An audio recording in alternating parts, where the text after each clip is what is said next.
آج ہم ٹائیفائڈ کے بارے میں بات کریں گے۔ یہ دو قسم کے بیکٹیریا ہوتے ہیں جو کہ ٹائیفائڈ کاز کرتی ہیں۔ ایک کا نام ہے سالمونیلا ٹائیفائی اور دوسرے کا نام ہے سالمونیلا پیراٹائیفائی۔ یہ دونوں کی اقسام، ان کے پھیلاؤ کا طریقہ اور ان کی علامات ایک جیسی ہوتی ہیں، لیکن جو سالمونیلا پیراٹائیفائی ہے وہ سالمونیلا ٹائیفائی کی نسبت زیادہ خطرناک نہیں ہے۔ زیادہ جو خطرناک ہے وہ ہے سالمونیلا ٹائیفائی، جو کہ ٹائیفائڈ کو کاز کرتا ہے۔ اس کے پھیلاؤ کا طریقہ، یہ کیسے پھیلتے ہیں ایک آدمی سے دوسرے آدمی میں؟ جناب، اگر آپ نے کنٹامینیٹڈ فوڈ استعمال کیا ہے، کھانا یا پانی پیا ہے جس میں یہ بیکٹیریا شامل ہے، تب آپ کو یہ ٹائیفائڈ ہو سکتا ہے۔ اب یہ کھانے میں اور پانی میں کیسے شامل ہوتے ہیں؟ فرض کیا ایک آدمی کو، اگر جو مریض ہے جس کو ٹائیفائڈ ہے وہ پیشاب وغیرہ کرتا ہے، اور وہ پیشاب جو ہے نا پانی میں شامل ہوتا ہے جو آپ پی رہے ہیں، یا جو آپ ہوٹلوں سے اگر کھانا وغیرہ کھاتے ہیں، اگر وہ پانی کنٹامینیٹڈ جو ہوتا ہے، اگر اس سے کھانا بن رہا ہے یا مشروبات بن رہی ہیں، تب وہ آپ میں منتقل ہو سکتا ہے۔ اور یہ بیکٹیریا جب آپ ایکسپوجر ہوتا ہے اس کا، تب 2 سے 3 ہفتے لگ جاتے ہیں اس کو علامات ظاہر ہونے میں۔ یعنی کہ اسی وقت نہیں کہ آپ بیکٹیریا آپ کے اندر گیا اور اسی وقت آپ کو علامات آنا شروع ہوگی، نہیں، 2 سے 3 ہفتے بعد آپ کو اس کی علامات ظاہر ہونا شروع ہو جاتی ہیں۔ پھیلاؤ کا طریقہ اس کا کیا ہے؟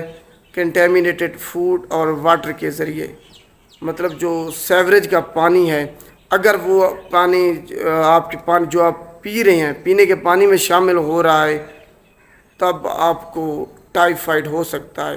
اور ان علاقوں میں زیادہ ہوتا ہے جہاں پہ گندگی ہوتی ہے، یا جہاں پہ جو پینے کا پانی ہے وہ صاف نہیں ہوتا، فلٹر وغیرہ نہیں ہوتا، اور سیوریج کا پانی ان میں شامل ہوتا ہے، تو ان علاقوں میں ٹائیفائڈ بہت زیادہ عام ہوتا ہے۔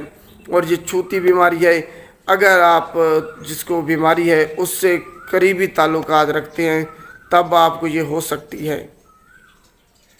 یہ اس کے پھیلنے کا طریقہ میں نے آپ کو تفصیل سے بتا دیا ہے۔ اب دیکھتے ہیں کہ اس کی علامات کون سی ہیں۔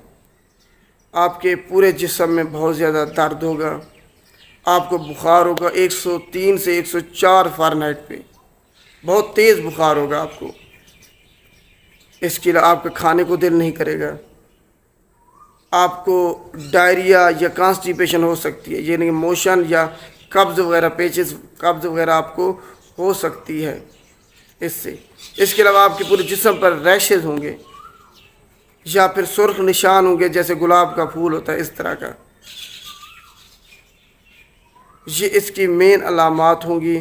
آپ کے پورے جسم میں درد ہوگا، ڈائریا یا قبض کانسٹیپیشن وہ لازمی ہوگی۔ اس کے علاوہ ریشز بھی ہوں گے آپ کے جسم پر، یا پھر سرخ نشان گلاب کے پھول کی طرح۔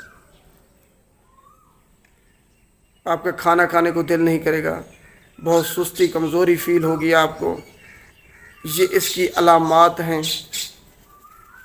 امید ہے آپ کو آج ٹائیفائڈ کے بارے میں سمجھ آ گئی ہوگی کہ یہ کیسے پھیلتا ہے، کون سا ایسے بیکٹیریا ہے جو کہ ٹائیفائڈ کاز کرتا ہے، اور اس کے علاوہ اس کی علامات کون سی ہیں۔ آپ کو کیسے پتہ چلے گا کہ آپ کو ٹائیفائڈ کا بخار ہے، ٹائیفائڈ ہے۔